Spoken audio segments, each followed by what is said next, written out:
35 anos não são apenas um número que possa ser uma média aí interessante, para mais ou para menos, não interessa, mas são 35 anos de um cenário brasileiro cheio de muitas múltiplas dimensões e faces, né? Quer dizer, a gente está passando 3 décadas e meia buscando estar dentro dessa nossa missão na arte e educação, honrar os nossos princípios, aquilo que nos veio a fundar o TA em 1980, tempos assim bastante importantes, porque foi um divisor de águas nesse país, e como filhos do tempo, né, o TA vem lutando bravamente. E eu tenho um privilégio muito grande, porque eu fundei o TEAR, sou testemunha ocular dessa luta, um TEAR que foi feito por muitos, não foi feito por mim, uma equipe grandiosa, uma equipe de grande nobreza e de grande militância, né, diante desse campo. E privilégio também de ter, ao pensar e ter a certeza e a clareza absoluta da construção do TEAR, de ter sido influenciada profundamente por Ana May Barbosa, esta que está aqui do meu lado, essa pessoa que se confunde com a nossa brasilidade, sobretudo no campo da arte e educação. É muito difícil a gente falar de Ana May. Eu não queria falar sobre o currículo dela. Eu queria falar da pessoa dela. Uma pessoa que nos ensinou não só os conhecimentos que ela nos traz e ilumina, mas, sobretudo, a amar o Brasil, a acreditar no Brasil, na cultura brasileira, na arte brasileira. E de uma forma, assim, de uma garra, quantas e quantas coisas Ana May não passou, não viu, não testemunhou, não brigou, não polemizou, mas jamais abriu mão 1 milímetro que seja dos seus princípios, das suas crenças. E eu acho que isso foi a grande iluminação para a gente, a grande inspiração.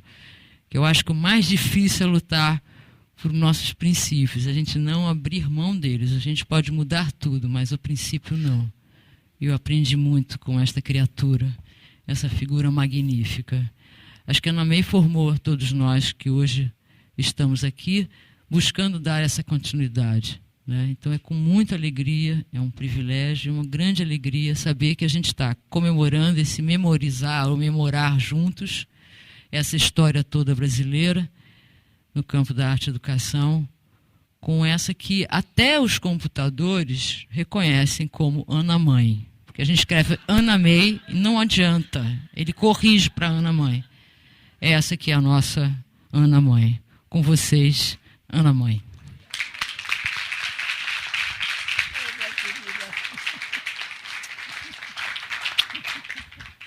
Pois é, você chegou no ponto, acertou no ponto. É um problema. Eu me sinto pagando mico quando eu vou para um consultório médico e aí vem a enfermeira. Ana May Barbosa. Não é Ana Mãe, não. Carregar esse nome não é duro, né? Bem que a minha avó detestava meu nome, e em vez de M-A-E, ela escrevia com M-A-Y. Dizia, o MEI com Y é melhor, é mais bonito, que significa maio, é bem melhor. Ela não sabia o que eu ia passar, viu? Mas eu agradeço muito, Denise, a sua apresentação, o seu convite para vir aqui ao Rio hoje conversar com vocês. Vocês não vão desconfiar nunca, por causa do meu sotaque, mas eu nasci no Rio. Na Vila Isabel. Com esse sotaque não dá para ninguém desconfiar.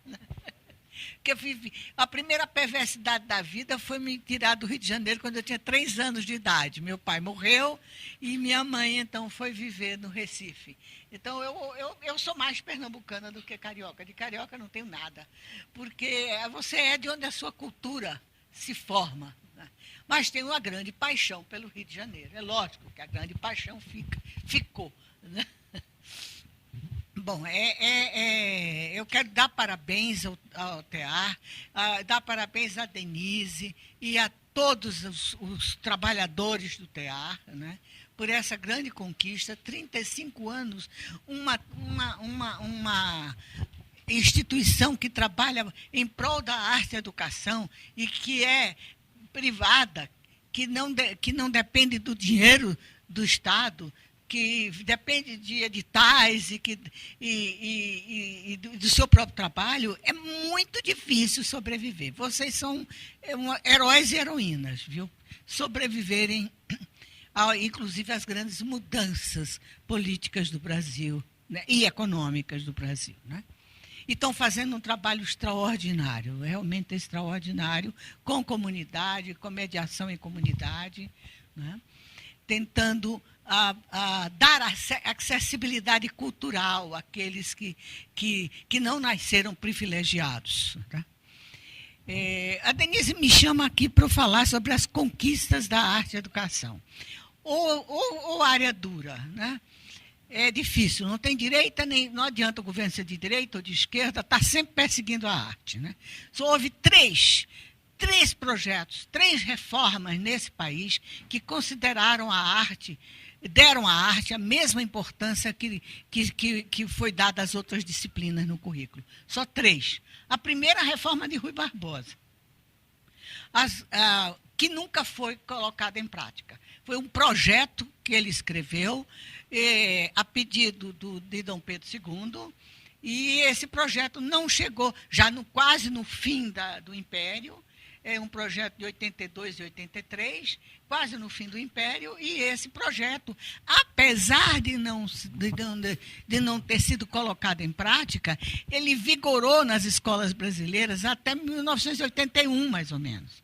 Eu, em 81, ainda encontrei livros didáticos trazendo princípios do Rui Barbosa para o ensino do desenho. Porque se chamou de início o ensino do desenho. Só muda para a educação artística em 71, não é? E depois da ditadura militar, a gente começou a chamar ensino de arte e arte e educação. Arte e educação é um nome que já existia, que tinha sido colocado pela Escolinha de Arte do Brasil, daqui do Rio de Janeiro. O Rio de Janeiro foi realmente um foco extraordinário de desenvolvimento de ensino da arte, desenvolvimento de arte e educação. O outro projeto que deu Bom, o Rui Barbosa, só para lembrar vocês, o Rui Barbosa, a grande parte do projeto do Rui Barbosa, para todas as disciplinas,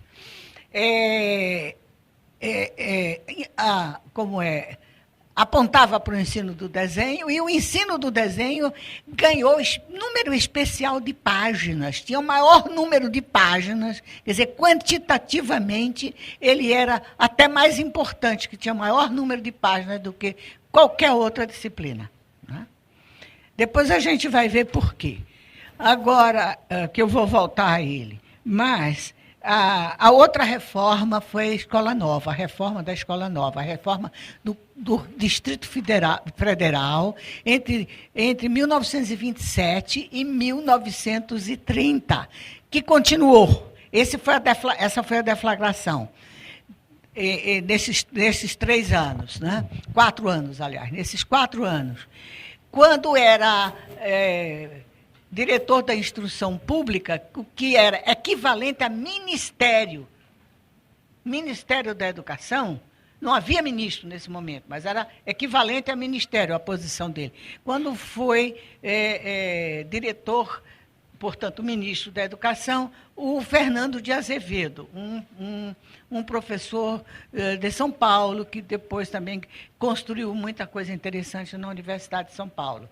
E continuou depois. A Escola Nova não parou aí, ela continuou até 1937. Em 1937 é que, com o Estado Novo, todo o movimento da Escola Nova começa a ser perseguido, e a palavra educador, que começava a ganhar espaço na mídia, espaço nas universidades, enfim, espaço na sociedade, até a palavra passou a ser relegada, e você falar em educador era como se estivesse falando em comunista. Ela significava comunismo, e você tinha que ser perseguido por causa disso, né? Mas essa reforma colocava o do ensino do desenho, dava a mesma importância que dava ao ensino do desenho, ao ensino das outras disciplinas. Quer dizer, quando havia uma forma, foi criada a primeira associação de professores, de educadores, né? A ABE, e aí a ABE ficou encarregada de atualização dos professores. Faziam cursos permanentes, e toda vez que havia um curso de matemática e de português, havia também um curso de desenho, né? Os jornais estavam aí. Eu fiz uma pesquisa, larga pesquisa, esse livro que estamos lançando aqui agora é uma pesquisa feita em jornais. E eu, através dos jornais, eu medi através dos jornais, das notícias de jornais, a importância do desenho nessa reforma feita pelo Fernando, iniciada pelo Fernando de Azevedo, e continuada por Anísio Teixeira, e vai até 1937. Né? Esse foi o segundo momento. O terceiro mudou de território, foi em São Paulo. Foi a reforma do currículo feita por Paulo Freire na Secretaria de Educação do município de São Paulo, da cidade de São Paulo. Ele deu a mesma importância. Talvez ele brincava, dizia que era até maior que ele estava dando para as artes, uma importância maior, porque o maior grupo de estudos para mudar o currículo foi o grupo de arte. Ele me chamou para formar o grupo de artes, para liderar o grupo de artes. Então, eu chamei gente da escola, que trabalhava no chão da escola, pessoas de diversas universidades e de cada área também, incluindo o design, porque eu acho que o grande ausente na escola brasileira é o design, né? Que nunca teve presente na escola brasileira, a não ser através da reforma Fernando de Azevedo, da reforma do Rui Barbosa, que nunca foi realmente implementada. Mas esses três, e agora? E agora? Realmente nós tivemos um enorme desenvolvimento na arte e educação e no ensino da arte, um enorme desenvolvimento. Porque do modernismo para o pós-modernismo, houve um salto imenso. O professor, houve obrigatoriedade, sim, do ensino da arte na ditadura, o que parece uma incoerência. Que tenha sido a ditadura militar que tenha tornado o ensino da arte obrigatório. Mas por aí tem coisa. Por quê? Principalmente porque eles estavam iniciando um currículo extremamente tecnicista. Vocês são todos muito jovens aqui, não posso apelar para a memória de vocês. Mas, acreditem, era um curso que começava a pré-profissionalizar a criança a partir da 7ª série.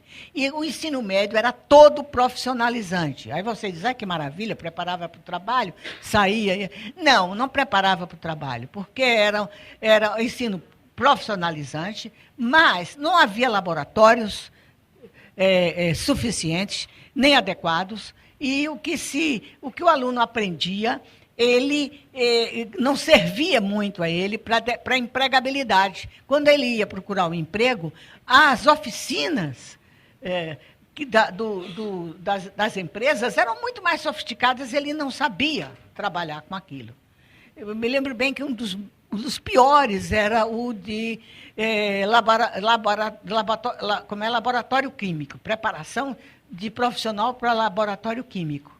Aí se tinha uma coisa para fazer exames laboratoriais, essas coisas. Era uma coisa assim, que é uma coisa cara, o material que para fazer exames é caro. Então a escola não comprava e dava coisa teoricamente, praticamente, para o aluno. O aluno ia procurar emprego, não sabia mexer com aquilo, não sabia para onde ia o instrumental todo dos exames de laboratório, né? Então, fracassou completamente esse currículo por causa disso. Mas, por que botaram arte? Para mascarar ideologicamente o currículo. Toda vez que a gente dizia, mas isso é um absurdo, está um currículo extremamente profissionalizante. Não, nós tornamos obrigatório o ensino da arte. Nunca houve isso no Brasil. Ensino da arte é obrigatório, né? Mas criaram logo, em seguida, um curso superior para preparar esses professores para não dar certo o ensino da arte. Que era um curso de 2 anos, chamado licenciatura curta, que nesses 2 anos tinha que preparar o professor para dar música, teatro, dança, artes plásticas, que chamava, não era visuais, artes plásticas e desenho geométrico ao mesmo tempo. Eram 5 disciplinas. Não é? Em pleno século XX, quem é Leonardo da Vinci no século XX é um pouco difícil. Já era difícil, né? Então, então era isso, era um mascaramento, meramente mascaramento humanístico que havia, né? É curiosíssimo, e sempre o ensino da arte é muito voltado ou muito dominado pelo exterior. Se é uma área que é praticamente vermelha, azul e branco, tem também a Espanha, que é vermelho, verde e vermelho e amarelo, né? Então, é sempre uma bandeira estrangeira, porque o da ditadura foi um currículo determinado pela Universidade de San Diego, no Brasil. O famoso acordo McUsaid, que se brigava muito, e que quem reclamava contra ia para a cadeia porque era comunista, etc. Depois, na redemocratização, com Paulo Freire vivo, eles contrataram um professor espanhol que fracassou criando os currículos nacionais da Espanha. Eles convidam este homem para fazer os currículos nacionais do Brasil, né? E fez. Ele desenhou o currículo e mandava às universidades.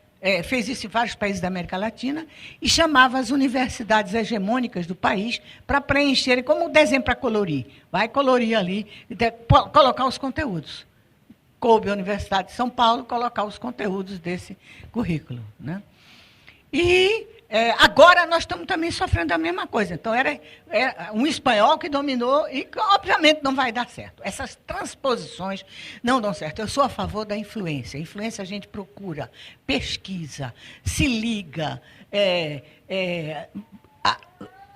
se liga, inclusive, criticamente a ela, não é? Porque muitas vezes a gente admira muito alguém e gosta muito de um lado, do outro lado já não gosta muito do que a pessoa faz do outro lado.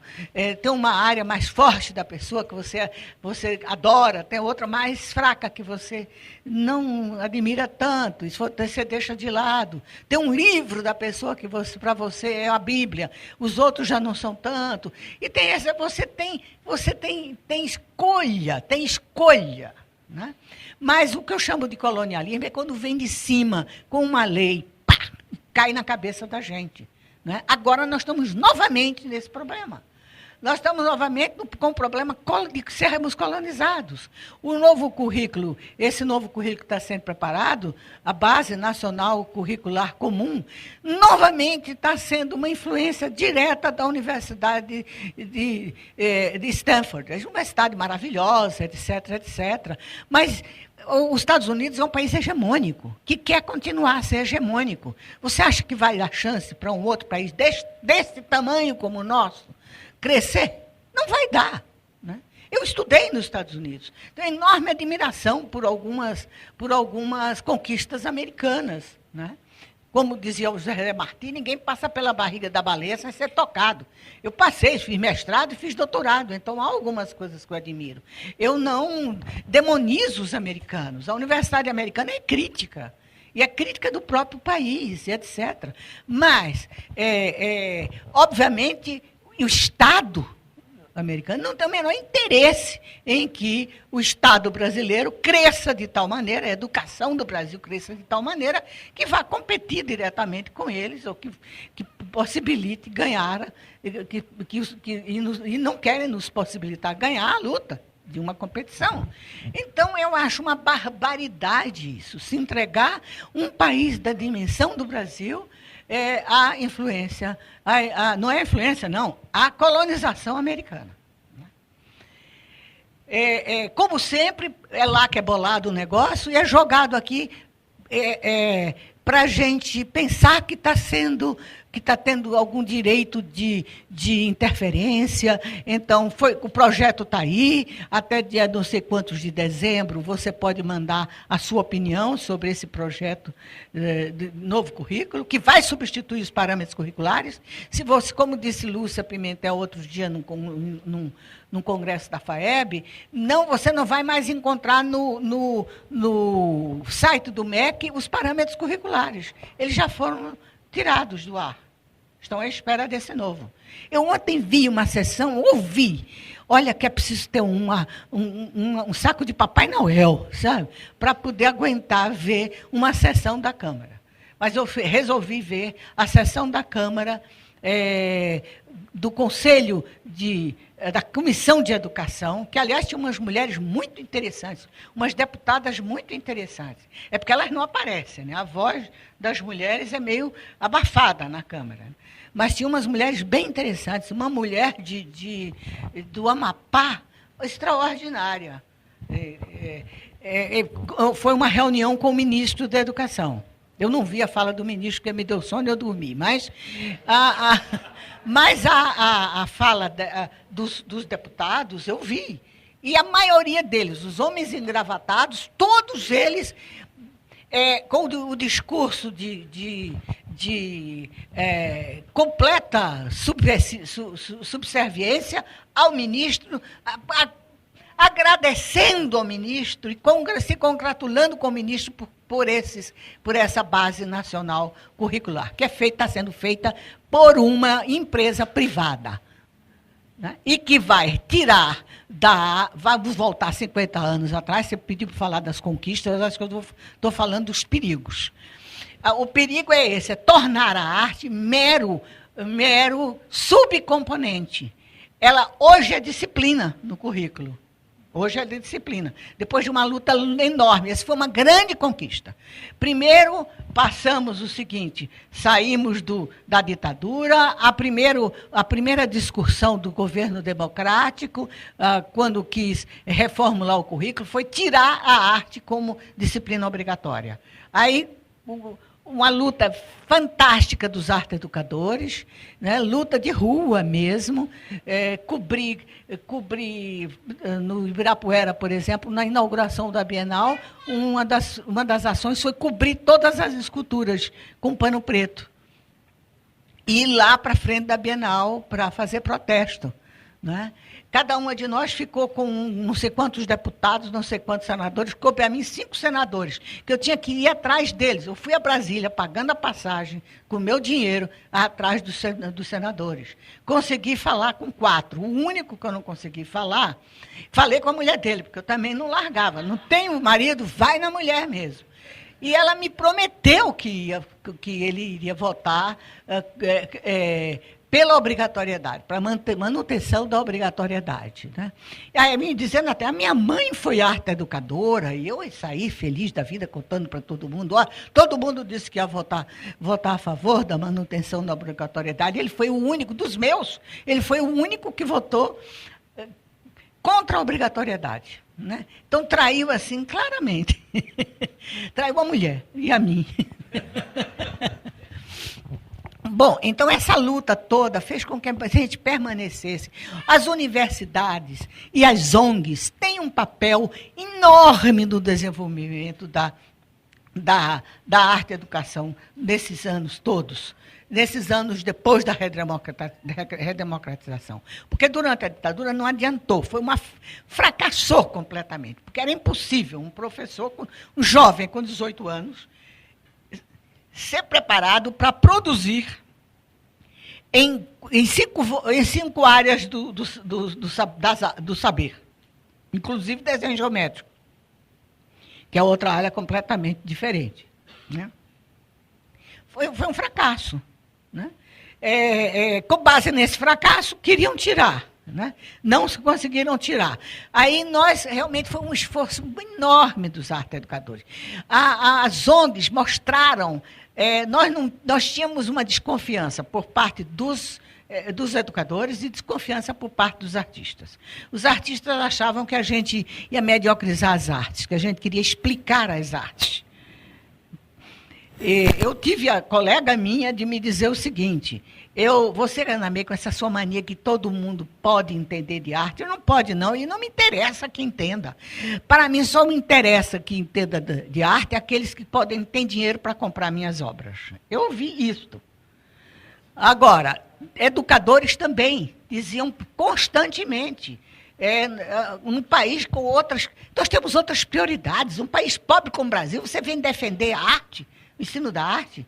Aí a minha resposta era: a arte não é babado cultural, não é enfeite quadro enfeite para botar em cima do sofá. É um processo mental que envolve profundamente o raciocínio, a emoção, a afetividade. Né? E que, por isso, ele funciona até com deficientes mentais. Né? Aí é que era uma gozação, porque diziam para mim: quer dizer que para fazer arte, qualquer deficiente mental faz. Eu digo: exatamente. Tem mente, pode funcionar. Não exige um QI altíssimo. Né? Ciência, você cria na ciência, mas para criar em ciência, o teu QI tem que ser enorme. Para criar nas artes, não precisa. Ela é democrática até nisso, não precisa ter um QI enorme, não. Você pode ter um construto emocional forte, pode ter um construto afetivo forte, e o construto racional não ser tão forte. Não posso falar nem, não é intelectual, é racional. Porque eles três fazem o intelectual. Os três juntos fazem o intelectual, constroem a inteligência. Né? Então, e a discussão ia para lá, por aí.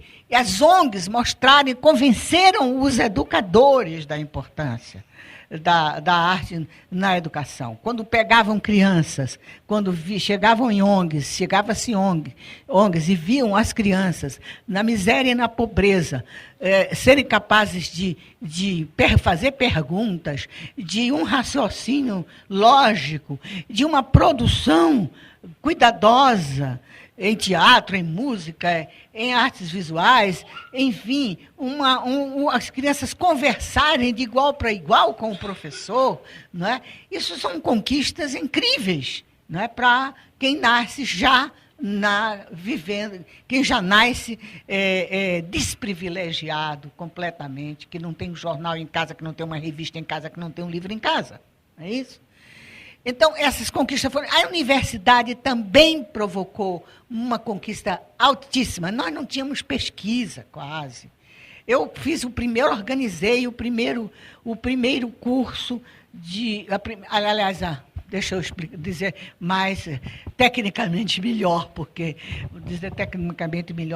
a primeira linha de pesquisa em arte, em ensino da arte, vou dizer exatamente como era o nome, linha de pesquisa em ensino de arte, em uma universidade, que foi a Universidade de São Paulo. Passou 15 anos sendo o único lugar onde um arte-educador podia fazer mestrado e doutorado.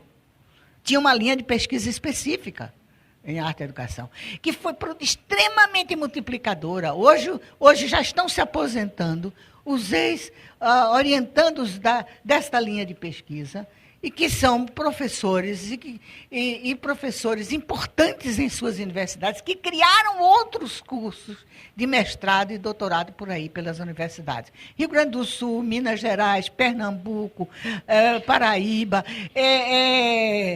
Minas Gerais, já falei, né?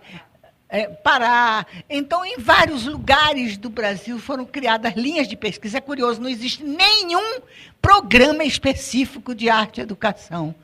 E eu gosto que não haja. Porque eu acho que a arte e a educação tem que trabalhar o conjunto, tem que trabalhar com arte, ou com educação, ligado com arte ou com educação. Porque ela é um derivado de uma e de outra. Então, a maior parte dos cursos é ligada à educação.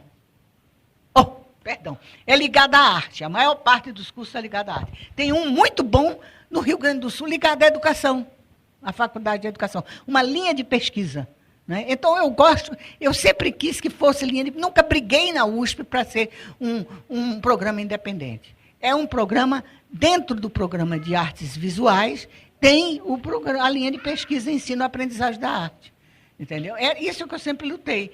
Por isso, porque eu quero a contaminação direta com a arte, ou a contaminação direta com a educação. Também dá muito certo, se contamina direto com a educação. Não algo solto, né? Algo independente. Mas eu estou querendo pensar mais o conjunto o conjunto cultural, essa duplicidade em que a gente trabalha é uma duplicidade extremamente produtiva. A gente já não é disciplinar, gente. Nós somos uma área interdisciplinar. A gente trabalha na interseção da arte e da educação, né? Aqui hoje a gente tem uma ex-aluna dessa linha de pesquisa, que é Terezinha, que está aqui, Terezinha Lousada, que está aqui no Rio de Janeiro agora, na Faculdade de Educação da Unirio, não é isso? Então, as faculdades de educação estão começando agora a querer mais arte dentro dos programas de formação de professor. Isso eu acho notável. São os próprios educadores da pedagogia que estão pedindo mais, né? Porque sabe que é um instrumento importantíssimo para lidar com esse conjunto enorme de problemas, de poderes que tem a nossa mente, né? Eu vou mostrar um pouquinho algumas coisas, como é que a coisa...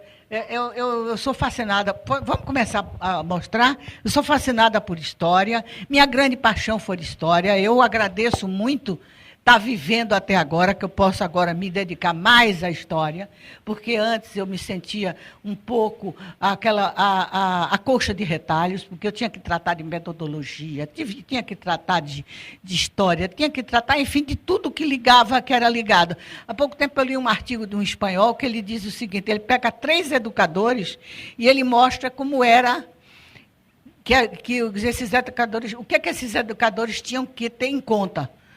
Que era um mundo de diversidade, esses arte-educadores. Era o Elliot Eisner, um era o Elliot Eisner, o outro eu não me lembro quem era, e a terceira era eu, que trabalhava de tudo, fazia de tudo, encarava todas as sub-áreas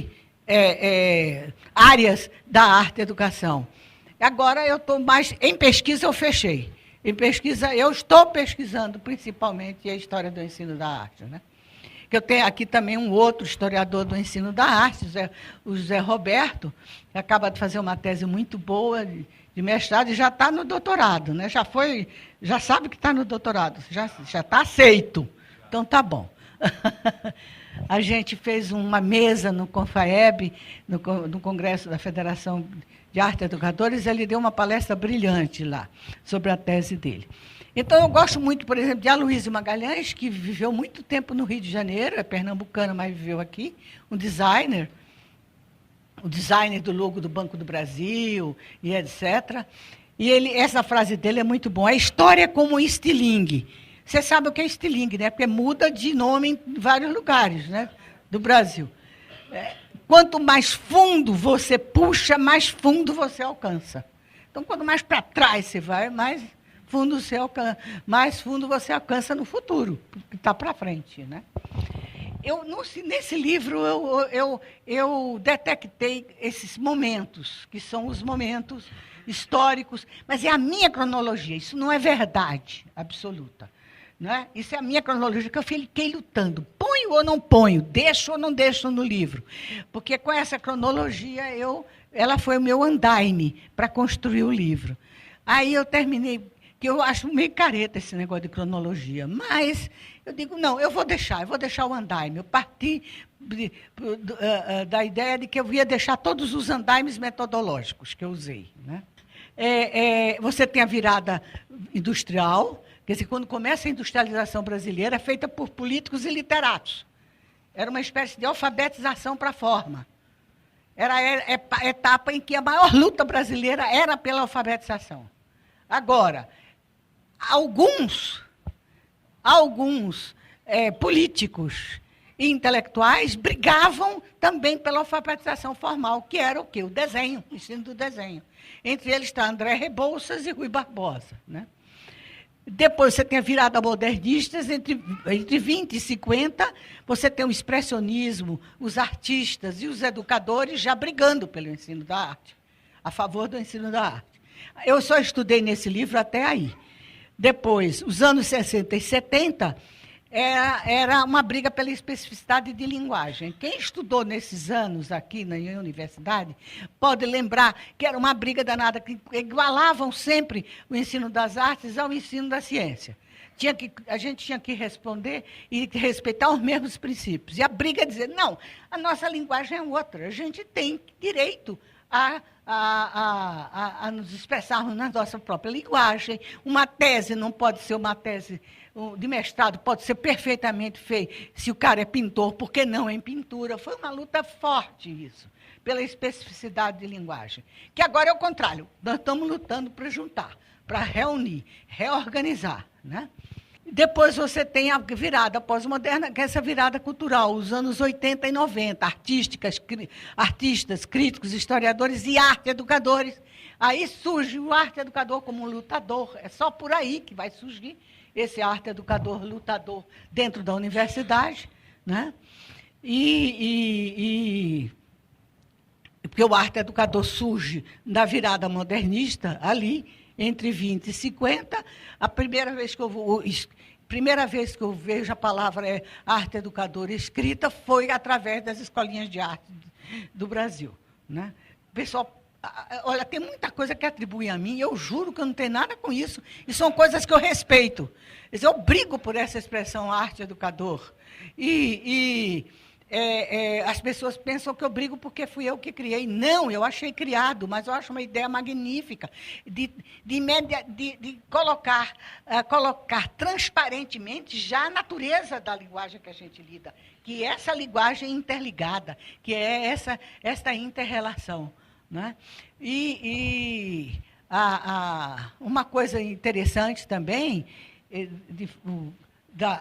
foi a retomada desse termo arte-educador depois da ditadura. Ele foi retomado como uma espécie de briga contra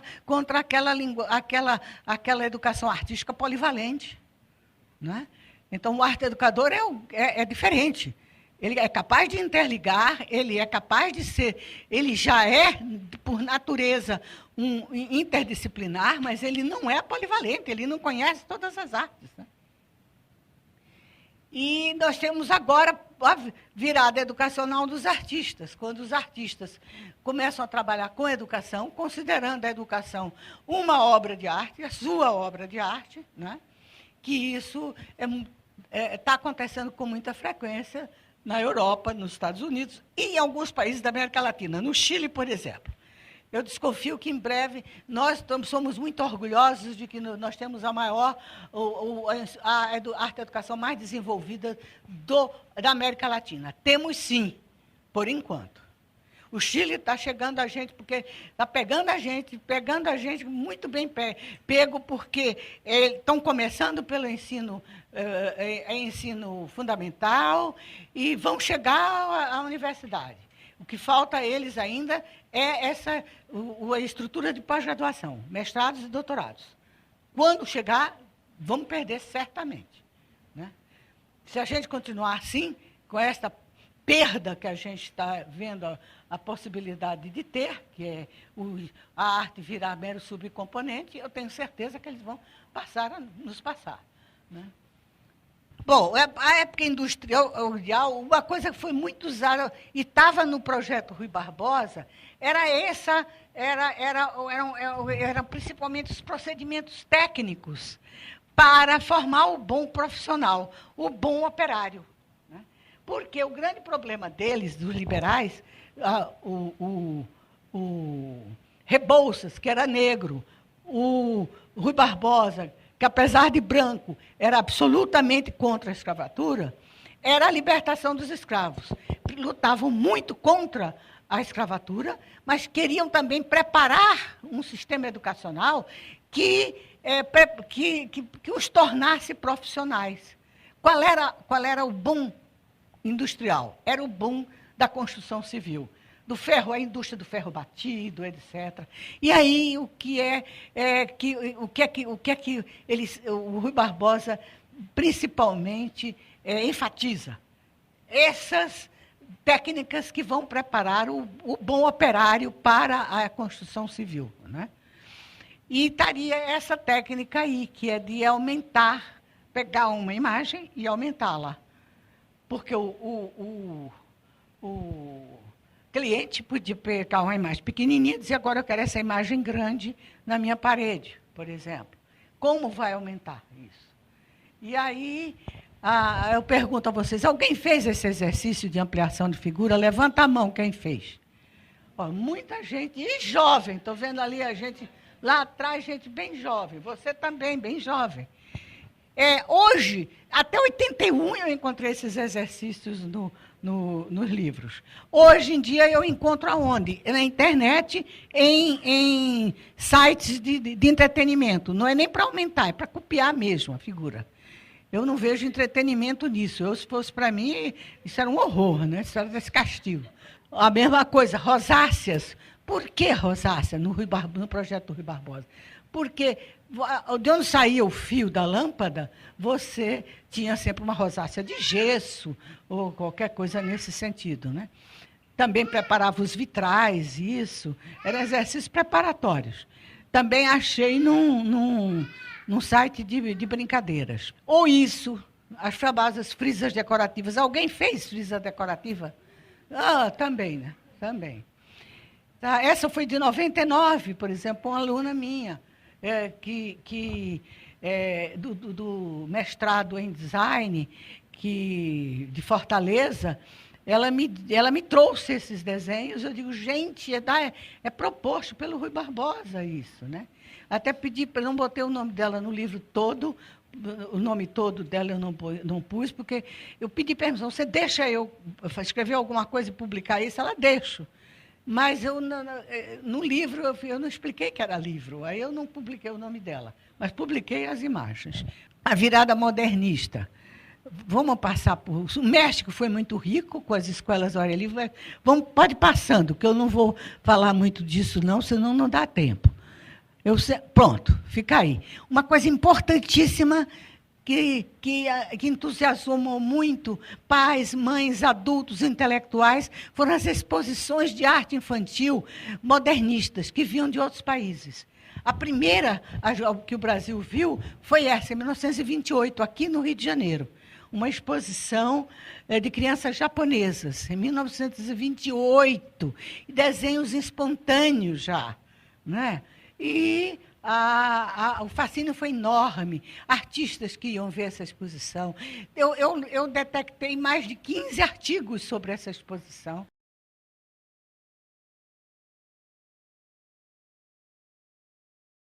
Tem um que eu uso mais no livro, é do Porciúncula Moraes, que era um artista da Escola de Belas Artes e tudo. E é sempre ressaltado o espontaneísmo. E a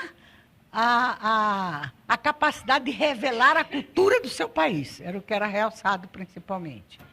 E acontece que isso já era um marketing, era uma empresa de navegação japonesa que estava fazendo viagens para o Brasil, viagens com produtos comerciais, etc., que fez essa exposição para mandar para o Brasil. E ninguém diz nenhuma palavra nesses 15 artigos, ninguém fala nisso. Uma carta que os meninos, aqueles que fizeram os desenhos, mandaram para as crianças brasileiras, é que diz: graças à companhia Carpe, uma coisa assim, que era o nome da companhia, nós enviamos para vocês os nossos desenhos, etc. E é dessas cartas assim, bem melosas, e pela paz, e etc. Poucos anos depois entraram na Segunda Guerra Mundial, né? Já era uma espécie de marketing mesmo. Então, não tá, será que está dando para ver isso? Está difícil, mas esse outro também. Ó. Isso fez um sucesso. A exposição... Ponto. Agora vamos à exposição organizada por Herbert Reed para vir para o Brasil, em 41. Vejam bem, guerra. A Inglaterra estava em guerra. Eles começaram a usar... O desenho livre da criança foi usado muito como marketing. Marketing para os artistas que estavam tentando mostrar que eles desenhavam e pintavam não aquilo que viam, que o realismo já tinha ido embora, e que eles expressavam o que pensavam do mundo. E por que valorizavam a arte da criança? Porque eles procuravam demonstrar sua relação com a arte da criança. Que pode deixar chorar, não tem problema, não. Eu tenho toda a paciência com choro de criança. Eles queriam mostrar que como o desenho da criança é espontâneo. Por que o desenho da criança é espontâneo? Que é parte da natureza do ser humano. Eles também tinham um desenho, eles artistas tinham um desenho espontâneo, porque eles partiam, igualmente como as crianças, partiam da natureza do processo criador. Né? E foi essa exposição que foi... E há um texto aí no livro sobre essa exposição, com opiniões de várias pessoas, inclusive de Augusto Rodrigues, que disse em várias entrevistas que a criação da Escolinha de Arte, 7 anos depois, se deve ao entusiasmo pela exposição do Herbert Reed. Agora, você veja o que curioso, também era marketing da Inglaterra. Também era marketing da Inglaterra. Porque a Inglaterra estava em guerra, precisava de apoios, né? Então, a exposição escolheu mostrar desenhos, principalmente do cotidiano inglês, né? Das crianças. Aqui está Herbert Reed, esse de gravatinha borboleta, ele ficou famoso por usar sempre gravata borboleta, com 2 pessoas escolhendo os desenhos. Isso é tirado de jornal, então por isso está tão ruim a imagem. Pode passar? Esse não está no livro, por exemplo. Esse aqui também é o Herbert Reed, com um dos desenhos. E aí é do catálogo já. O catálogo paupérrimo, datilografado. Eu tenho a impressão que foram várias cópias, assim. Não foi uma impressão de gráfica, mas...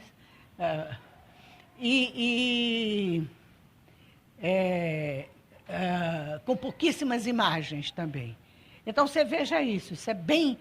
tentar mostrar a vida na Inglaterra, os jardins, a mãe com o bebê no carrinho, né, etc. E aí a hora do chá, por exemplo, menino de 10 anos. Nós temos o pós-modernismo conta com uma coisa muito importante, que conta com um movimento muito sério, muito importante, que é o movimento nos estudos culturais, que influenciou todas as áreas, o movimento de estudos culturais. Né? Infelizmente, não cresceu muito esse movimento, mas conseguiu mobilizar a literatura, a história, a geografia, conseguiu mobilizar várias e várias áreas, até a medicina conseguiu mobilizar os estudos culturais. Começou-se a ver que médicos, você pega um médico de uma cultura, transplanta para uma cultura mais pobre, ele não sabe ler, diagnosticar as doenças do pobre. Né? E coisas semelhantes a essa. Esse movimento começa na Inglaterra, na Universidade de Birmingham, com duas grandes figuras humanas. Richard Hogarth, que chamou o Stuart Hall para trabalhar com ele.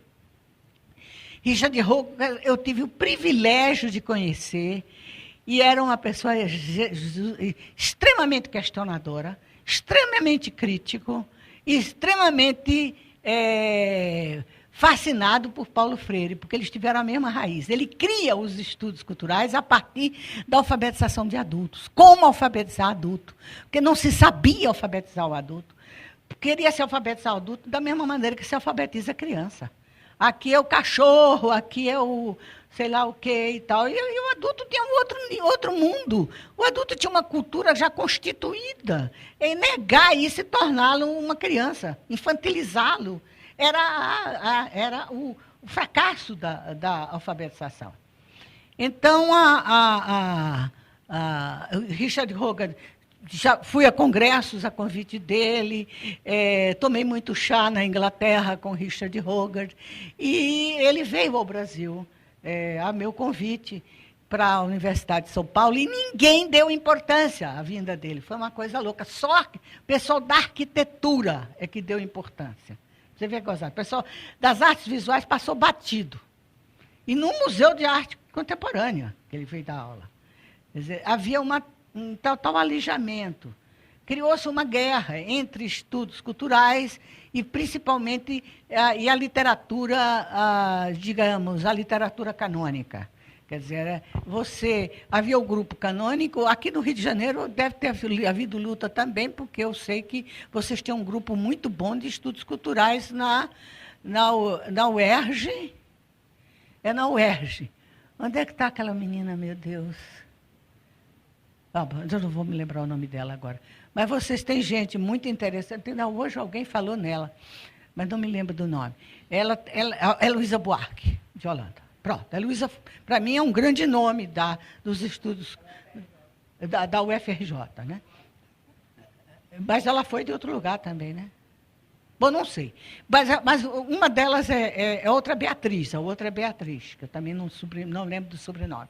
Elas duas foram figuras que eu me fascinei com elas desde o início por isso, porque elas traziam para a literatura uma outra dimensão, não uma dimensão canônica. Não é o grande cânone, a Academia Brasileira de Letras, que vale. Outros cânones, a gente precisa criar outros cânones também, a gente valorizar outros cânones para que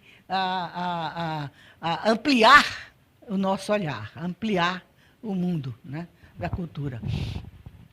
E trazer a cultura popular também, né? Dos estudos culturais surge a cultura visual, ou estudos visuais, como algumas pessoas precisam.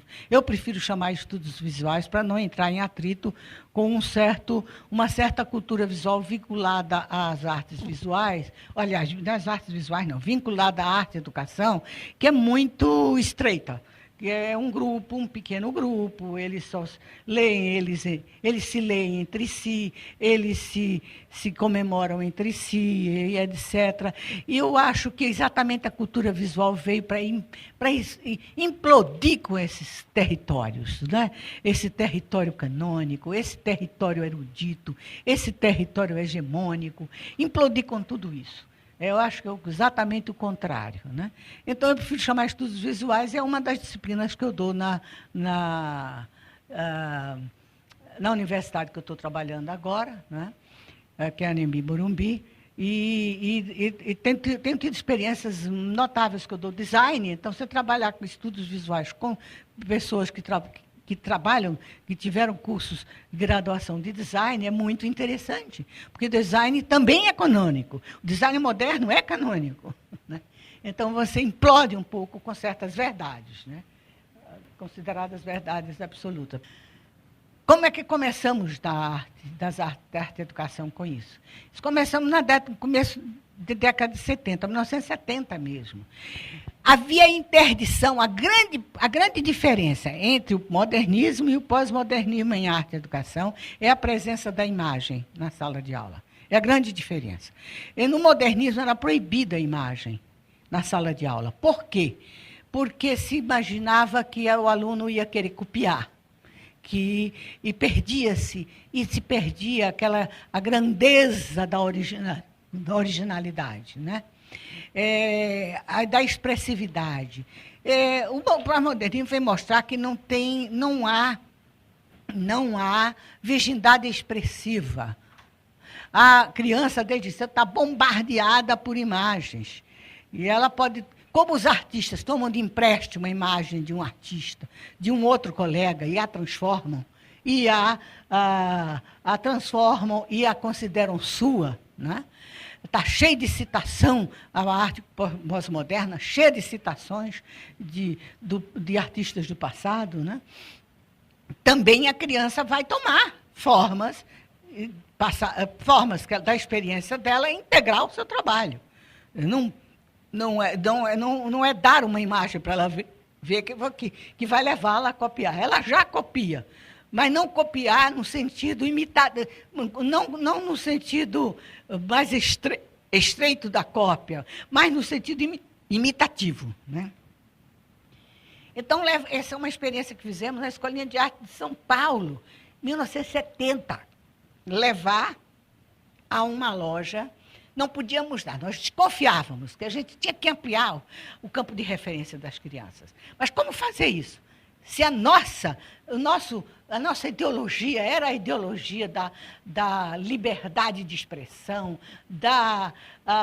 do espontaneísmo. Hoje eu sou convencida de que não há nada espontâneo em cultura. Liberdade de expressão, sim. A liberdade e a coerção. Mas espontaneidade não há em cultura. Você sempre toma de empréstimo. Você sempre compara, né? E a proposta era cada 2 alunos ficar de frente a levamos para uma loja de objetos de bom design, que ficava em frente à escola. A escola era num bairro assim dos Jardins, um bairro muito rico dos Jardins. Então, essa loja era fantástica, de objetos de casa, né, de design.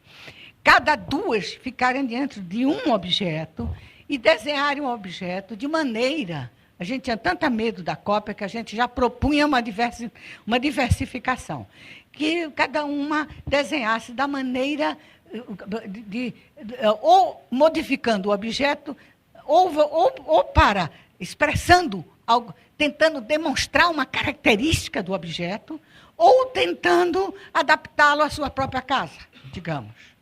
Então, este aí não conseguiu sair realmente da imitação. Ele tentou a imitação. O abajur era isso mesmo, vermelho, branco lá em cima, aquela haste verde era escura, né? A outra, o mesmo abajur, ela adaptou o quarto dela. Aí um lustre. Este desenhou o lustre querendo expressar uma característica do lustre, que era para ele a decoratividade. Era um lustre, estava na moda acrílico naquela época. Então, o lustre era de acrílico. Então, ele, para intensificar a ideia de decorativismo, colocou um móvel ali do lado, colocou um quadro atrás. Parece mais uma janela, mas para ele aquilo era um quadro. E esse aqui, o mesmo lustre, que ele quis dar a ideia de luminosidade. Aí levar para a Rua Augusta, era a Rua da Moda, naquela época. A moda ia toda para a Rua Augusta, estilistas e etc. E visitar... Isso era negociado com as lojas antes. Houve lojas que tiveram até o cuidado de dizer, se vocês lavarem a mão ali naquela pia, a gente deixa até tocar na roupa, para vocês sentirem a textura. Outras não, a gente não ia pedir uma coisa dessa, né? E eles iam com as suas pranchetas e desenhavam lá. E eram convidados a comparar a roupa que via na loja e a roupa que passava. A gente deu o objeto, por quê? Porque para transcrever 3 dimensões para 2 já é um enorme esforço. Então, a gente queria que houvesse esforço mental, realmente. Aqui é o seguinte, vou pegar os jornais da semana e revistas da semana, vamos olhar o que você acha que aconteceu. Discutir a semana, vamos ver o que aconteceu nessa semana, de importante. Agora, cada um vai fazer agora um recorte, uma colagem, expressando a opinião de vocês sobre isso, sobre os acontecimentos da semana. Então, essa é muito interessante. Você vê que a gente estava na ditadura, hein? E você tem, olha, gente presa lá em cima, aqui soldados, lá o menino brincando de soldado, e ainda a palavra desafio, e um grande murro, né? Então, você tem toda uma crítica à sociedade daquela semana, né? A sociedade brasileira daquela época, daquele momento, né? Pode passar. Outro resolve criticar a propaganda, que vende um produto, o mesmo produto, só que mudando de rótulo. Então, em vez de, aí Vonel, aí tem um Vonel diferente ali embaixo. Em vez de Risqué, que era o esmalte, ali embaixo um esmalte. Você compra uma... É a mesma coisa, mas em vez de uma, você está pensando que está levando a outra. Era isso que ela queria dizer, entendeu? Bastante sofisticado para uma menina de 14 anos. Essa menina é artista, hoje em dia. A arte como expressão e cultura, aí começa uma outra fase. Essas são as evoluções. Você começa com o pós-modernismo e o pós-modernismo se avantaja até a gente ter coragem de trazer a imagem para a sala de aula. É aí que, com a abordagem triangular, não sei, quem ouviu falar aqui de abordagem triangular, levanta a mão. Tem bastante gente, né? Essa abordagem triangular que foi testada e trabalhada em vários níveis, em nível de museu, no Museu de Arte Contemporânea, por 3 anos, na Secretaria de Educação da Prefeitura de São Paulo por 4 anos, quando Paulo Freire e depois Cortella foram secretários, né? E foi experimentada em várias ONGs, e foi experimentada também num projeto no Rio Grande do Sul, usando-se o vídeo em vez da imagem, a imagem original de arte, né? Então, se corresponde à ideia de que é importante para mim, para a aprendizagem de arte, para a experiência da arte, passa só um minutinho para o ver, o fazer e o contextualizar. Que não tem ordem, você pode começar pelo contextualizar, você pode começar pelo fazer, pelo ver, enfim, vivenciar a arte e a imagem, de uma maneira geral, né? Por exemplo, Tarsila, aí surgiu uma coisa, isso sai no meu livro chamado A Imagem no Ensino da Arte. Eu coloco, somente na legenda das figuras, eu coloco releitura de... Não tem a palavra releitura no livro inteiro. Esse livro foi traduzido agora pela Espanha, pelo México, em espanhol pelo México. E o pessoal toma, e me dá um desespero tremendo, toma só, não lê o livro, pega só a ideia de releitura e me deixa louca, porque começa a fazer cópia em lugar de releitura. O que é releitura? É tomar algo e refazer, dar a sua impressão, fazer a sua crítica visual àquela imagem, né? Mas não, o pessoal botava para copiar. E então, por exemplo, a Tarsila, vamos ver o que é que dá. Deu isso aí, de crítica. Eles acham, este aluno achando que a Tarsila era aquela obra da Tarsila é preconceituosa, está dizendo que os negros têm cabeça pequena, que não pensam e que têm só mãos e pés grandes para trabalhar. Então, em protesto, ele faz isso. Isso é a mesma coisa que hoje em dia eu desenhasse assim. Dizer que os negros só querem beber e etc. Bom, para a imagem de estudo. Este aqui foi também um rapaz que, 13 anos, ele dá uma resposta a Tarsila ao contrário. É uma negra tipo figura de playboy, né? Com os seios maravilhosos, pernas maravilhosas e uma cabeça enorme. É inteligente, pronto. E ainda bota umas folhinhas ali semelhantes à folha de bananeira da Tarsila, né? Tem até o detalhe. Esse aí, que é a Anitta, que é o torso da Anitta, essa obra esteve naquela exposição que que o Monteiro Lobato arrasou, né? E a minha ideia é de que o que ele ficou chocado foi com a figura, que é uma figura ambígua sexualmente. O corpo parece de homem, mas a gestualidade é feminina. Eu acho que foi esse aí que chocou. Uma jovem, porque ela era muito jovem, né? Pintando uma figura sexualmente ambígua. Aí, expressando essa minha crítica, está aí um dos alunos fazendo isso, a virada educacional dos artistas, essa ainda está para vir. Eu estou pesquisando, mas essa bibliografia, que depois quem quiser pode pegar, que para mim não vejo circular no Brasil essa bibliografia, né? É uma bibliografia muito voltada para isso. Curadoria e a virada educacional. Né? Quem fala? Qual é o curador no Brasil que fala em virada educacional?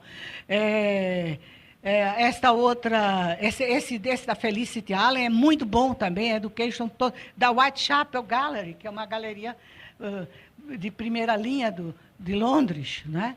A Gentil Carioca, que também ainda é um enigma para mim, mas o fato dela colocar uma camisa educação, desde 2005, já tem há 10 anos. Este é um trabalho, uma linha hoje muito discutida, que é a linha colaborativa, é o artista colaborando com as crianças, que eu acho muito eficiente, muito eficaz. Então, desmistifica muito a coisa. Né? Esse é um projeto magnífico de uma grande árvore em acetato, só os galhos desenhados e todas as folhas feitas pelas crianças, num projeto maior, olha, cada uma com uma folha desenhada, autocolante, e que o artista ia colocando. Outra linha que vem sendo uma linha forte, que ainda não foi totalmente explorada e nem deixada de lado, é o do multiculturalismo ou interculturalismo. O erudito popular e a cultura visual. Os três juntos, erudito popular e cultura visual. Inclusive, cultura visual do povo. Esse é um museu que é interessantíssimo, em Alagoas, feito por uma designer. Ela desce com esse barco o Rio São Francisco e para nas regiões ribeirinhas e vai à escola, junta a criança para entrar no barco, visitar o barco cheio de obras de arte popular, de artistas populares. Pra você ter ideia aí faz reunião com os produtores populares da cidade, dentro do barco, vai à escola conversar com as professoras, aí você vê a discussão é arte popular e o computador ali, a nova tecnologia, né? Mostrando muito bem a necessidade de integrar essas coisas, de ver juntas. A velha tecnologia, a nova tecnologia. As crianças visitando uma escola, visitando o barco. Aí diz aí o nome que eu já me esqueci. Pinhole. Aí uma intervenção pela cidade, uma manifestação pela cidade. Fizeram alguma coisa e estão passeando pelas ruas e mostrando o que fizeram. Em vez de trancar, botar numa exposição trancada numa sala, eles saindo mostrando as coisas deles. Elas chamam artistas de rua, esse é o artista, é o Zezão, grafiteiro. Ele faz um trabalho muito interessante em São Paulo, de desenhar dentro dos viadutos, ou dos túneis, retirando o escuro do túnel. É uma espécie de gravura na sujeira. Então, tem a sujeira, está todo preto. Está tudo preto, escuro, ele vai desenhar retirando o preto. Ela agora está conseguindo o barco até maior e está conseguindo verba para contratar essas pessoas de fora. Às vezes ela faz exposição, por exemplo, das obras, ela é artista visual, então essa é uma obra dela. Então ela às vezes Maria Amélia, eu não sei o sobrenome da Maria Amélia, ela usa Maria Amélia. Ela estudou na ESD aqui no Rio. Você vê, uma designer da ESD, que é a catedral do modernismo, a ESD. Né? Você gerou alguém com essa paixão por arte popular. Né? Pronto, Maria Amélia Vieira e Dalton Costa. Nada como a nova tecnologia, né, que substitui a memória da gente. Isso é uma obra dela, por exemplo. Essa eu botei numa exposição lá em São Paulo uma vez. Acho muito interessante esses totens, são faróis e são ninhos, né? Há uma outra linha que eu acho muito interessante agora é a linha da investigação em arte, em educação artística e as metodologias artísticas de investigação em educação. Ou melhor, é a pesquisa educacional baseada nas artes. Você não vai demonstrar a sua pesquisa, você faz a sua pesquisa baseada em arte, depois você demonstra o resultado baseado em arte. Essa eu vou passar batido aí, porque esse é um ensaio que o Ricardo Marim fez sobre os arte-educadores do mundo que ele conhece. Ele pega, a série ele pega, durante anos ele fotografou arte-educadores em situações de dar palestra, em situação de ouvir palestra. É assim, a mirada daqueles que tratam da mirada. Esse é o título do trabalho dele. Então, tem muita gente, por exemplo, eu como eu estou, assim, eu estou muito mais quieta, não estou, fala a verdade. A idade me apacentou um pouco, porque eu era mais brava. Aqui, por exemplo, o Fernando Hernandes e o Imanol Aguirre, que eu acho essa foto uma certa... Eu acho que ela é injusta. Porque o que ele está querendo dizer aí, na realidade, é que o Imanol é uma sombra do Fernando Hernandes. Eu não acho. Eu acho o Imanol até mais inteligente do que o Fernando Hernandes. Até mais apropriado do que o Fernando Hernandes. Aquela outra também eu não conheço. Essa daí eu não conheço.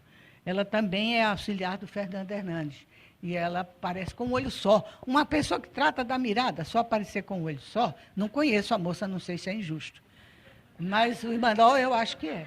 Então é isso, é a imagem. O que é esse ensaio? É através da imagem dizer o que você está pensando da pessoa. Ele me pensa como uma louca, mas eu sou, entendeu? Então eu fico bem.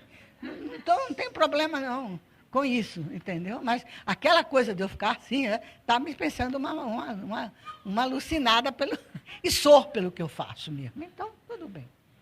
Essa metodologia de pesquisa em arte e educação, baseada nas artes visuais, está sendo muito bem desenvolvida por Regina Machado, lá na USP.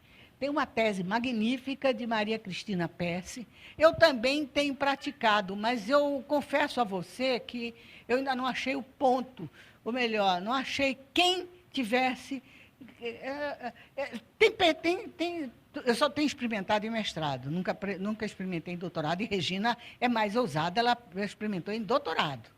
Eu estou só experimentando no mestrado e ainda não achei o ponto certo, entendeu? Que convença a universidade de que é uma coisa intelectual, que a universidade não tem confiança na imagem, ainda não tem confiança suficiente.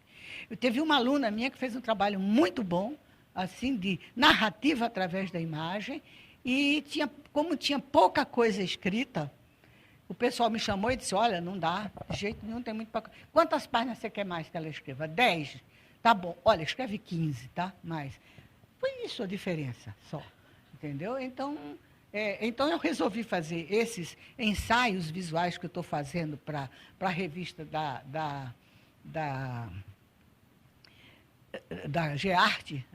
Eu estou fazendo esses ensaios para me testar, entendeu?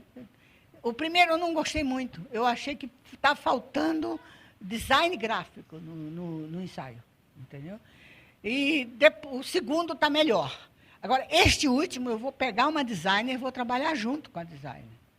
Já avisei a ela, já contratei, porque eu acho que faltou, nesses 2 ensaios que eu fiz, eu e Sidney fizemos, está faltando a intervenção de um designer, para tornar mais claro. Porque eu uso o mínimo de palavras, e testo com meus alunos. O que é que vocês entenderam? O que é que vocês entenderam disso aqui? Deu para entender só através da imagem? O meu objetivo é isso, que entenda só através da imagem, só através da narrativa da imagem. Quer dizer, eu estou sendo um tanto radical, né? Porque não é isso a pesquisa metodológica baseada em artes, não é isso. Não é eliminar a fala. Eu estou querendo fazer isso, para experimentar, né? Agora, essa sim, que é o livro que vocês têm aí. Alguns compraram o livro, que é o da minha filha, Ana Amália Tavares Bastos Barbosa. Ela usa o nome todo, completo. Ana Amália é tetraplégica, ela teve um AVC aos 36 anos, ela não fala. A Terezinha me acompanhou nessa tragédia, Terezinha era minha orientanda nesse período. Ela não fala, ela não come, ela não mexe um dedo. O Hospital Sara Kubitschek conseguiu colocá-la no computador. Aproveitando o único movimento que ela podia fazer, que era abrir e fechar a boca. O único movimento que ela tinha poder de decisão. Abrir e fechar a boca. E aí ela fez o doutorado dela. Esse doutorado é baseado na metodologia baseada em artes e com Regina Machado. E é o trabalho dela com 6 crianças, agora ela está com 8, com 6 crianças que nasceram com problemas cerebrais, porque o nascimento ocasionou problemas cerebrais. Todos são cadeirantes. Uns não veem bem, outros não falam, outros não ouvem. Tem diferentes problemas. E estavam todos na alfabetização. Com um problema terrível é a consciência dos seus corpos, completamente apagada. Né? E o corpo, para eles, era instrumento de sofrimento. É o corpo que sofria com terapias muito invasivas, com fisioterapias dolorosas, injeções, operações. E ninguém podia chegar perto dessas crianças, que elas se arrepiavam todas, ficavam horrorizadas. E como é que você vai se alfabetizar com essa distância tão grande uns dos outros? Né?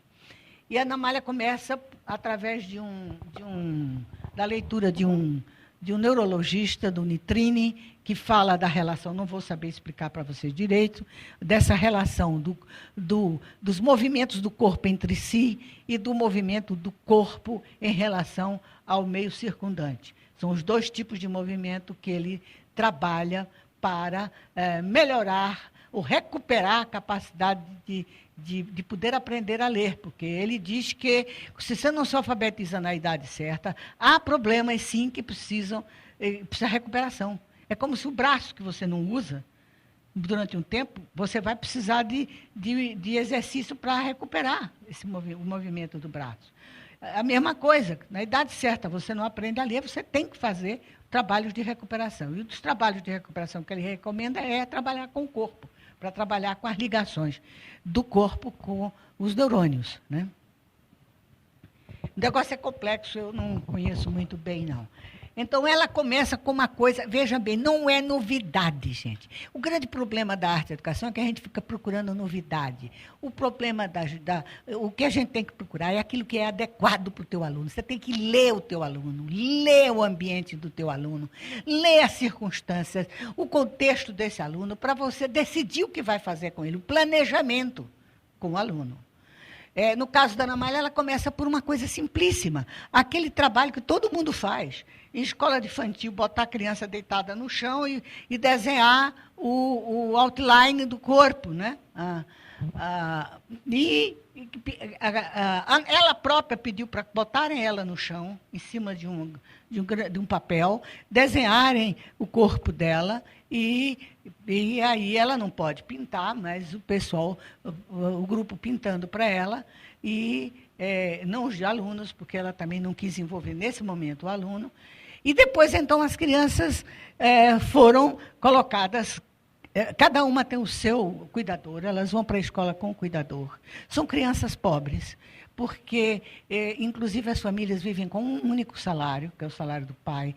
A mãe, em geral, não pode trabalhar, porque tem que cuidar da criança.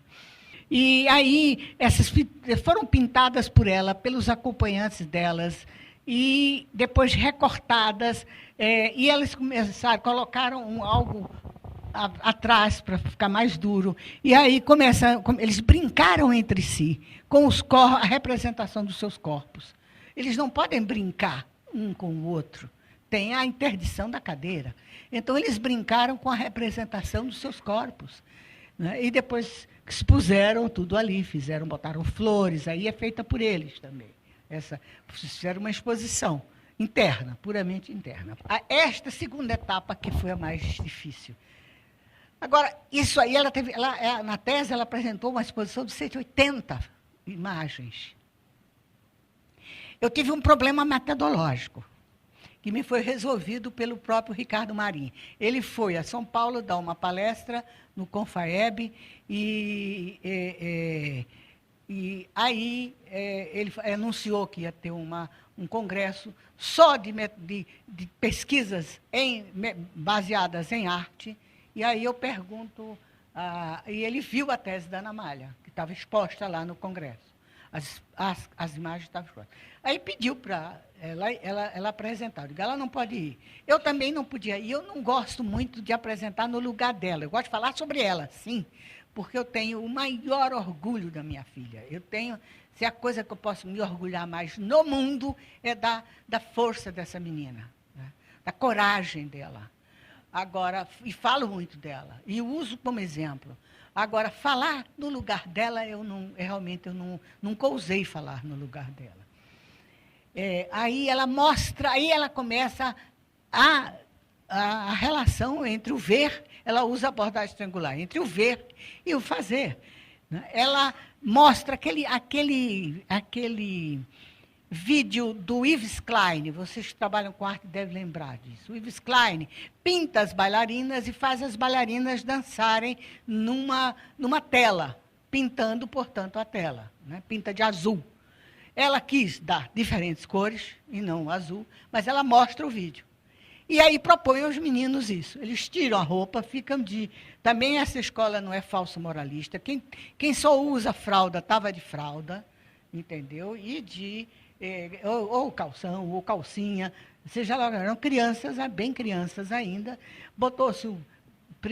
alguns não quisiam sujar o cabelo, se põe uma touca no cabelo, e elas vão se pintar, eles vão se pintar e pintar e os outros também, os que não podem ter um movimento completo, pintar, as outras ajudam a pintar também.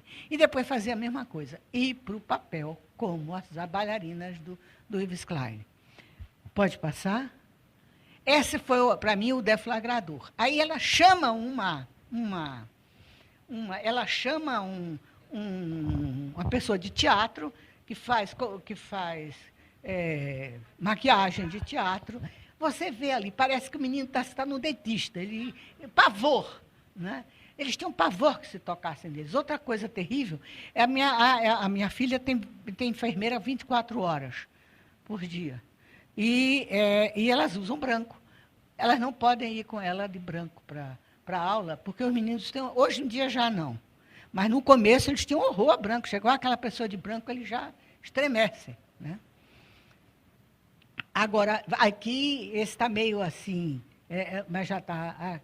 Mas aquele ali, no começo, foi terrível. Bom, e aí vem a outra parte, que ela também cuida muito, que é uma... que eu acho que eu não lembro do nome, o livro dela tem esse nome, vocês, quem tiver com o livro, você tem o livro dela, né? Procura quem é, porque ele é muito interessante. É judeu, ele... Tenta achar aí, Zé Roberto. É um nome, Fran, não sei o que lá. O trabalho dele todo foi recuperar crianças órfãs dos campos de concentração nazistas, crianças que perderam a família toda, levaram para Israel, e ele trabalhava num kibutz com essas crianças, tentando recuperá-las. Diz que os traumas eram terríveis, e ele, como queria recuperá-las? Através da cultura. Ele botou na cabeça que a cultura regenera. Então, começou com a literatura. Ele lia e eles não se interessavam. Até que um dia ele estava lendo deitado e a criança vem e deita junto dele e fica escutando o que ele está lendo. E aí ele parte, daí ele parte. E recupera essas crianças através da cultura. E a Ana Malha faz... Estou já terminando. A Ana Malha, também baseada nele, ela também tem... E essas crianças têm uma cultura não muito vasta, porque os pais não podem levá-las para os lugares. É caro, custa dinheiro, e fim de semana está tudo exausto, né? Então, ela leva, mas para levar primeiro, ela vai examinar as dificuldades, saber se o educativo é um educativo receptivo, inclusivo, porque tem educativo que é terrível para receber criança deficiente, trata como lixo. E se não for, ela leva um amigo para falar, para ser a voz dela. Prepara tudo no computador e dá para a pessoa. E a pessoa lê o que ela quer e faz o seu discurso. Olha, eu acho essa maravilhosa. Essa foto, para mim, é lindíssima. A cara do menino dentro da escultura da sociedade. A outra coisa é a pedagogia outra coisa que muito forte hoje é a ideia da pedagogia do evento, do acontecimento, da arte relacional, provocando. Cada um de vocês, na vida de vocês, um dia teve um acontecimento que as marcou, ou os marcou, de um jeito que mudou um pouco a sua perspectiva de ver as coisas. Ou uma coisa. Os acontecimentos marcam, aproveitar, levar a lugares onde está acontecendo algo, para que isso seja provocativo. Né? Denis Atkinson, ele conclama os artistas a se envolverem no trabalho com arte em comunidades, porque a aprendizagem para todos, inclusive o artista, constitui um ato político de confrontação de dois mundos pelo qual o que era invisível se torna visível através do imprevisível. Essa ideia do imprevisível na educação. Como aproveitar o imprevisível na educação? A busca do imprevisível para o aluno, para estimulá-lo, para lançá-lo do seu lugar em busca de outros lugares. Esse é um exemplo fantástico de artista comprometido. É arte educador, é artista, é chileno, só que não vai dar para passar. O filme dele tem uns 10 minutos, não vai dar, né? Não vai dar. Tem um filmezinho. Isso aí caindo, são poemas. Ele bombardeia as cidades que foram bombardeadas realmente pela guerra. Ele bombardeia com poemas. Sempre em espanhol e na língua do local. Essa é na Polônia. Vou ver, já. Cristóbal, aqui, ó, Coletivo Casagrande, Cristóbal Bianchi, Júlio Carrasco e Joaquim Prieto. Eu ia mostrar o bombardeio de Londres, que é muito bonito. Gente, então, olha, foi um prazer enorme estar com vocês aqui. Foi enorme. Isso dá dor no coração, a gente cortar. Não pode. Mas, enfim, é porque realmente há uma restrição no local e, enfim, tem uma pessoa que está sendo o anjo de guarda da Ana para poder subir a escada e ele também tem que ir embora. Gente, super agradecidos pela presença de todos, muito agradecido ao pessoal aqui do Memorial Getúlio Vargas, que nos salvou de uma grande confusão aí, de uma grande saia justa. Mas também a gente agradece a pessoas muito bacanas da Secretaria de Cultura do Estado, que estiveram com a gente muito perto, na figura de Vera Schroeder e do Nicolau Costa, e da Lia Barão, que foi a pessoa que conseguiu fazer essa intermediação aqui com a casa, né? E super agradecimento à equipe do TEAR, que assim, em 24 horas nós tivemos que virar um jogo bastante delicado, né? É uma equipe assim que ficou numa prontidão e completamente disponível e mobilizada para que esse nosso sonho fosse realizado de trazer a nossa Ana Mãe